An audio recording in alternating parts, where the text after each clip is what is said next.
saya coba ambil kesimpulan biar nanti teman-teman bisa mudah ya, memudahkan Anda untuk katakanlah berikhtiar. Tapi lagi saya sampaikan, jangan jadikan ini sebagai tujuan yang sangat-sangat mendominasi jiwa, nanti bahaya, malah nanti bisa terganggu jin nanti ya, sebagaimana kemarin saya cerita tentang batu yang dulu sempat populer di Indonesia. Jadi 4 konsep promil ini saya coba ringkas ya, atau mungkin saya coba rangkum saja.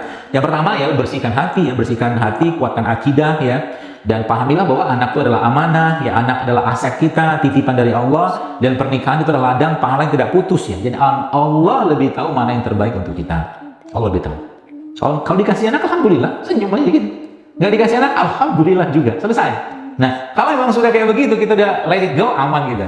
Ya. Kita tidak meletakkan keinginan yang berlebihan, karena Allah jauh lebih tahu tentang apa yang dibutuhkan oleh ciptaan daripada kita sendiri.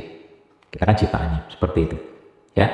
Dan jangan biarkan keinginan atau harapan punya anak ini menjadi fitnah dalam dunia Anda. Jangan. Fitnah itu maksudnya jadi cobaan, itu terlalu berlebihan. Jangan, nggak usah, biasa aja lah. Seperti itu ya. Nah, yang kedua ya, konsep yang kedua adalah bersihkan ladang ya, bersihkan ladang tanah tadi dengan puasa, dengan bekal, termasuk juga tadi lupa saya sampaikan, di situ Anda mungkin juga perlu membiasakan atau mungkin perlu juga memasukkan di situ konsep atau mungkin makanan-makanan berbasiskan atau minuman berbasiskan probiotik ya, fermentasi itu juga sangat baik untuk membantu ini. Dan yang ketiga, isi dengan produk ciptaan Allah. Ya, halal thayyib ya, tidak berlebihan, rempah-rimpang ya, ada kurma ya, lemak-lemak yang baik seperti zaitun, mungkin juga di kacang-kacangan itu ya, bisa Anda pakai ya, seperti itu. Kemudian yang keempat ya, tawakal. Udah selesai gitu. Ikhtiar sudah jalan ya, termasuk ya, gunakan ikhtiar langit ya. Gunakan ikhtiar langit dalam bentuk apa? Sedekah. Lakukan sunnah-sunnah Nabi yang belum pernah kita kerjakan. Minta doa pada anak yatim. Jadi daripada menghabiskan uang untuk beli ini itu segala macam yang belum tentu jelas ya, kalau kadang-kadang saya katakan ya lebih baik Anda habiskan uang Anda, sisihkan itu atau belanjakan itu jalan Allah untuk pondok, untuk anak yatim, fakir miskin, duafa, dan minta doa mereka untuk Anda diberikan keturunan. Seperti itu. Jadi akhirnya hidup kita itu tenang sekalian. Ya. Tenang kenapa? Tenang karena memang bukan itu tujuan bukan sekedar itu tujuan dari pernikahan, kan gitu dari Ustaz Umar kita menjelaskan. Ya. Kita punya tujuan lain yang jauh lebih besar dari itu ya.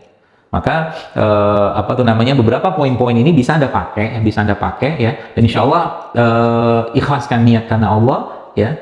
Dan goal akhirnya kalaulah nanti punya anak, maka Anda atau kita sebagai orang tua harus mengambil tugas atau amanah yang sudah Allah sampaikan atau firmankan dalam Al-Quran berkaitan dengan mendidik anak, yaitu apa? Yaitu doa yang sering kita baca atau kita dengar, Rabbana hablana min azwajina wa dzurriyyatina qurrata a'yun waj'alnil muttaqina imama.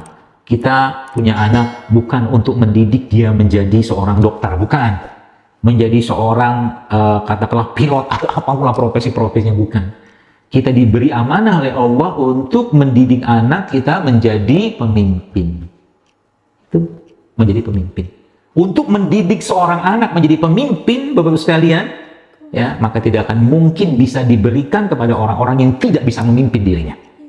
Tidak akan bisa. Memimpin dirinya tidak bisa, gimana mau dikasih anak? Gitu. Allah memberikan itu karena Allah jauh lebih tahu daripada kita. Ya.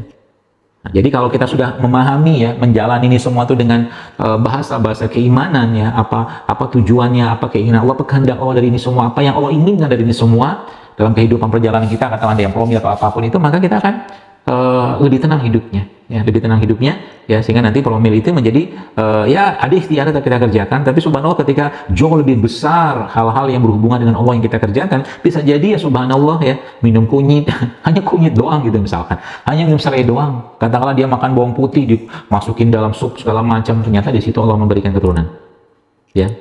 Allah begitu mudah menjadikan sesuatu kalau dia berkehendak.